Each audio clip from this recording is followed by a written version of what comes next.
طب لو كنتي راجل، ايه الحاجه اللي كنتي هتعمليها ما تقدريش تعمليها انت دلوقتي كست؟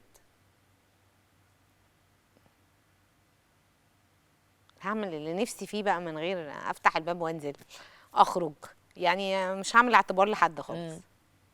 طب لو طلبت منك تقولي لي حاجه تخلي جوزك يعملها لمده اسبوع كامل، هي نفس الحاجه كل يوم كل يوم كل يوم كل يوم كل يوم. حاجه يعملها لمده اسبوع كامل؟ م-م.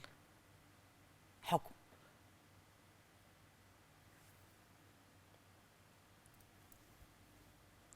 مش عارفه ايه ده، مش لاقي حاجه. فكري في حاجه من حاجاتك الخفيفه الطيبه قوي. هتبقى مش طيبه. عايزه حاجه انت عايزه طيبه تطلعيني كده زي شريره الشطه صح؟ يعني. انت لا عايزه يعني تطلعيني شريره لا صح؟ ليه، انت دمك خفيف مش شرير.